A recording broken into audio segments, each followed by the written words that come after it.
Hey, welcome to this week's Table Talk podcast. I'm Caleb. I'm here with David on this very sunny and warm Wednesday afternoon. David, how are you? I am so good right now. Yep. We are excited because this past year we got a camper. Mm-hmm. It's an older one, and that's fine. But like with our kids getting to the age they're getting, we like want to spend that time with them, soak in those years, and it's just exciting. It's an exciting time to be like, oh, we're getting ready to go and do this. So we unwinterized this past week, and the camper got it all cleaned up and ready to go. And here in a few weeks, we're gonna go on our first little short trip. Nice. We're doing like 30 minutes from our house. Yeah. Keep it simple and keep it close, and a place with full hookups. There you go. So because the whole point was we were wanting to go, like, it's like, we want to go camping. This is a really fun thing to do. And Brittany's like, I don't want to like use public bathrooms for 3 or 4 days in a row. And I was like, yeah. So we gotta went find in. somewhere that And it's been something we've been thinking about and praying about for a long time. And the Lord took care of all that. And so for us, it's an exciting time because it's like, this is the thing we've been talking about and thinking about. It's camp season. Yeah. And one of the benefits of homeschooling is you get to go and everybody else is still in school. Yep. So we started school early, we'll end it early and hit the road. That's cool. That'll be fun. Yeah, that'll be great. So be good weather for it. Now things are warming up. That's for sure. Yeah, that's good. You went to a racetrack. I did. Yeah, I did. I went to the Bristol race on Sunday. That was not, ended up having somebody close with free tickets. And so went up there and, it was fun. It was, I've not been to a NASCAR race before. It was a lot of fun. It was an interesting crowd. It was it was a great race, great finish. It went into overtime, which I didn't know was a thing in NASCAR. So there was a caution with like 2 laps to go. So they added, by the time they restarted, there was 3 laps left. So it was just like a 3-lap race to the finish. And it was really cool. It was fun. Bristol's huge, massive track, and stadium around it. And it was very fun. It was a good day. Yeah. It's like its own city when you have something that big. Oh my gosh. Yeah. I don't know how many people go to that. Did they say? I think the track holds like 140,000. I think it was like 75,000 for this race, but apparently for the night race, like it is packed. And it is like they have a, they call it fan zone outside the track. And that was like merch trucks, concessions, food, samples, selling boats and 4-wheelers and all this stuff. I mean, it was crazy. And a lot of the samples and stuff were free. So it was like 11 a.m. when we got there, and we left town at 9 and got there around 11ish, and walked in. The first thing is there's like a Mayfield dairy truck just handing out like caramel dilly bar ice cream things for free. And I'm like, I will take that. Thank you. I've not eaten breakfast, but I will take ice cream. So I went from ice cream, immediately walked over and had a pulled pork barbecue sample, and it just, away we went. It was a great day. Then you bought a boat. And then I bought a boat. Yes. Yeah. No. Did not. Oh, man. Yeah, so it's just a fun season. Yeah. Spring's the best. Summer is good times. Yeah, it's good. Also a good time for starting a new series. I think will be a good one. And I think Ron did a great job on Sunday and preparing our hearts for this series. Do you want to talk a little bit about it? Yeah, we're getting into this series called When Good Becomes God, and we're just talking about the way, honestly, that idolatry can take modern forms, how we are tempted to take good things and make them ultimate things. So an idol is anything that we look to give to us what only God can give to us. So protection, success, worth, value, stability, peace, all those things. If we're looking to an idol for that, or for something else other than God, that for those things, then we've perhaps created an idol. And idolatry was really common in biblical times, especially in the Old Testament and in the New. You see that a lot of cultures were not only like had and worshipped idols, but their culture was almost like undergirded and supported by idol worship. particularly in the Old Testament, there are the Canaanites and other peoples around the Israelites. Like, it was just common that you worshipped idols, and these idols were supposed to protect you, bless you, give you peace, and ultimately they're the thing that kind of gives you life. And so, the Old Testament is written against this backdrop of the ancient Near East where idolatry is so common, and yet God is trying to form a people who are free from idolatry and who worship him as the one true God. And so, we look at that in the Old Testament, we see idolatry in the New Testament as well. And we tend to think, well, that was for back then. Like, we don't do that now. But if you dig into the habits of our lives and dig into the way we spend our time, or what we put our priority on, or what we look to for security or significance or salvation, even at times, there's a lot of idolatry in our modern world too. It's just a lot more subtle than maybe we realize. Yeah. And I also think that if people really think about it, they would agree with it. You see it over and over and over and over again in the Old Testament. Just these people's desire to have something that they can control, something that they can make, that they can have with good luck, almost like good luck charms. Mm-hmm. Like, man, if I sacrifice to this or whatever, it'll bring me good luck, or it'll take care of me. Or you see it with the Egyptians. Mm-hmm. When we're talking about the Egyptians and the Israelites leaving, God's attacking all these gods. Mm-hmm. Yahweh is attacking all the gods of Egypt when he does the plagues. Mm-hmm. Each one of those is a representative of a god of Egypt that they would worship. Mm-hmm. It's like the god of the Nile. Well, he turns it to blood. He controls. He's mm-hmm. bigger than the god of the false god of the Nile, mm-hmm. right? Or crops, a god of the crops, and ultimately the fertility god, right? And all of these, and then the Israelites leave from there, and you think, wow, they saw all that. It must mm-hmm. be. There's no way that they're going to have these false idols right in front of them. Yep. And one of the first things they do is they make a calf. Mm-hmm. And like you said, we said before the podcast, I don't think it was we're going to make this new false god. I think right. It was like, we need to have an image of Yahweh. Right. We need to have somebody or something we can look at and we can sacrifice to, and right. we can make our God. Yeah. Obviously, God hated that. Mm-hmm. Ultimately, got ground into dust and put into mm-hmm. water, and they had to drink it, which is like kind of a rough punishment. Rough punishment, but one nonetheless. And we look at that, and I'm guilty of this, of looking at people in the Old Testament or looking at people in the Bible and going, mm-hmm. how could they do that? Yet in my own life, I do it all the time. God has delivered me out of this bondage, out of slavery to sin, mm-hmm. and yet there have been times in my life where I will go right back to what the thing that he delivered me from, mm-hmm. and I will put other things in front of him mm-hmm. and try to make him fit into this image that I want to create. Right. And you see that, like, what's ironic is, the 10 Commandments that God was giving to the Israelites as they left Egypt. The first is, you shall have no other God before me. And then the second is, don't make an idol. And that's what they did. They made an idol. And it wasn't, to your point, I don't think it was about trying to worship another God. It was, in their mind, that's what a relationship to a God looked like. Mm-hmm. They've been in Egypt. Gods were to be appeased and pleased. And if you made them happy, then they would protect you. And, you have to think that that's what they're coming out of and into the wilderness following Yahweh with. We have to appease this God and please this God, and he will protect us. Well, how do we do that?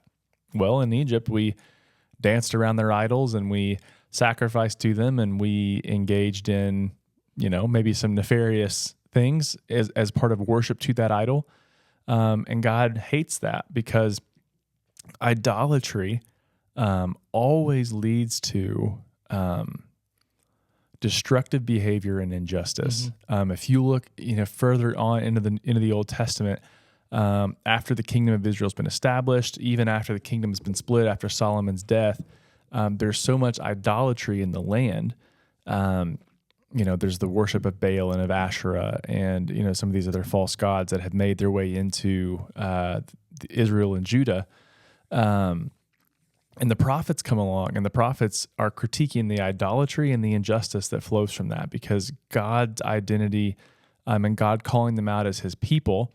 So then you owe each other dignity, you owe each other respect, you owe each other mercy and justice. And this idolatry sweeps in the land, and you see what begins to happen. There's mistreatment of people, there's violence, there's corruption and greed. All this creeps in because the idolatry reorients our hearts, and it steers us away from how God has created us. Same thing happens with us. Our idolatry leads to destructive behavior that on an interpersonal level hurts us, hurts the people around us. But if you blow it up to, I think if you look out on a cultural or a global scale, idolatry leads to harm of others culturally and socially too. I think one of the ways you could look at that is,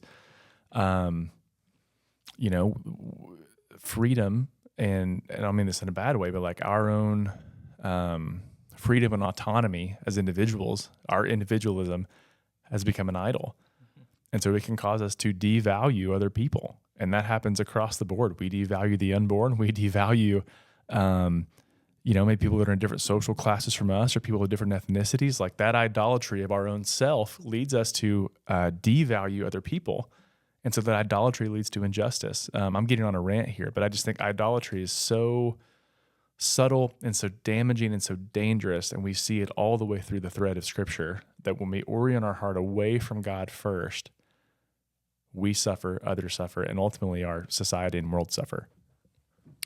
Yeah, I think that's a beautiful way of putting it. Is it's damaging in all aspects of our lives.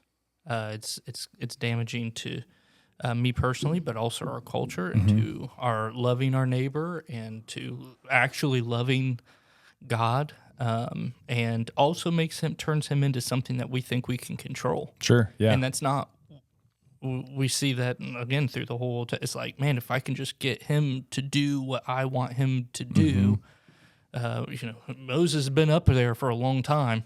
What if we build this out, and then maybe that'll get God to listen to us or something like that. And it's like, that's not how God works. Right. That's not how he functions. He is there. He is listening. He won't be strong-armed or coaxed into something. We can plead, we can ask, but he's like a father. And I look at that, and again, I do it. I've done it myself plenty of times, and where I've set up idols in my life, and some of the hardest things I've had to do is to destroy and crush and swallow the consequences of those idols. Yeah. And where it's like, man, this has done damage to me.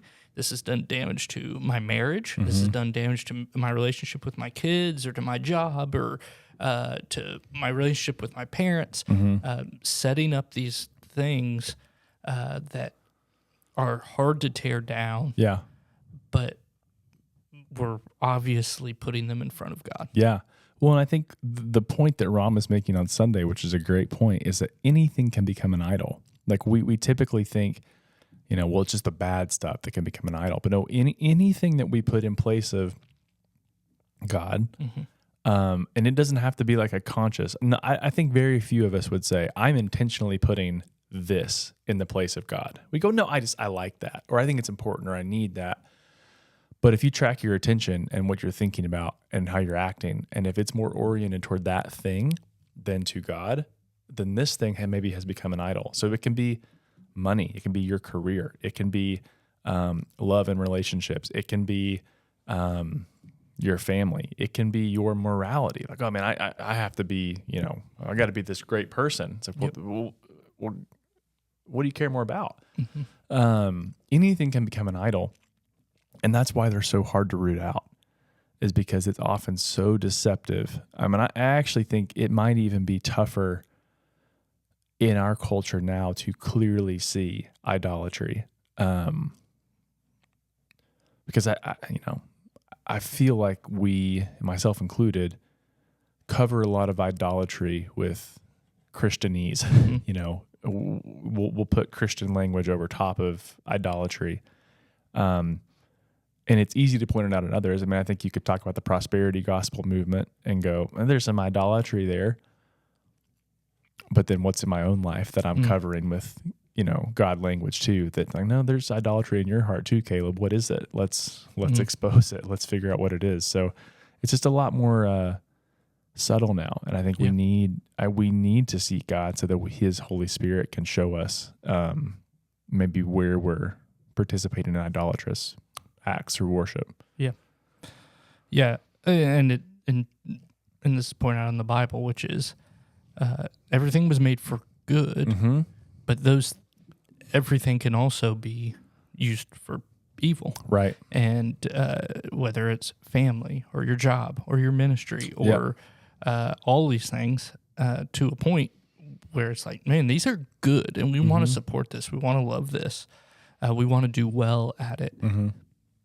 But are we putting it in front of God? Yeah. And if you put it in front of God, things are going to get really hard really quick. Yep. Right. Exactly. And so I think it's a gut check for us to go, maybe I'm looking to the wrong thing for security. And it's so deceptive. I had this moment the other day in the gym. I feel like the gym is my church, to be honest. Like I love worshiping here and I love being a part of worship here. But for me, like that hour when I'm either, on a run or in the gym, like that, I feel like that's where God and I really connect, which I know probably sounds silly, but like I had this moment on Monday where I was stretching after the workout and I was just thinking, back through things, and it came to me. I was talking and kind of praying. I was like, God, forgive me for how I've looked to money or job security or, comfort as a way to protect me from danger. And that was something for me where I had to go, thinking about Ron's sermon, thinking about what I'm preaching this coming week, like what is it within me that may be caught up in this? And that's what I think God revealed was like, maybe you're looking to job status, security, paycheck, whatever, to be like, this is like, I'm finding too much protection here. And it's like, I think God was trying to say, I've got you no matter what. And that's not some ominous message, but it's just, I think that was what God revealed to me. So I don't know. I think we all deal with that in some way, and hopefully God gives us eyes to see and ears to hear how to move away from that. Yeah. Yeah, I think this will be a great series. I'm excited to dig in more, and you're covering this upcoming sermon, correct? Mm-hmm.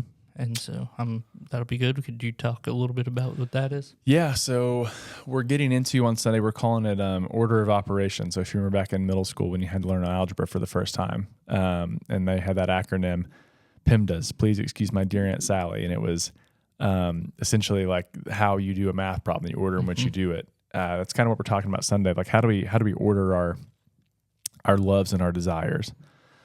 Augustine talks about this a lot, St. Augustine, or Augustine, however you want to say it. Now, there's different ways to pronounce his name, but he talks about, the human beings are primarily creatures that are oriented toward love. And the problem isn't that we love too much. The problem is that we love in the wrong order.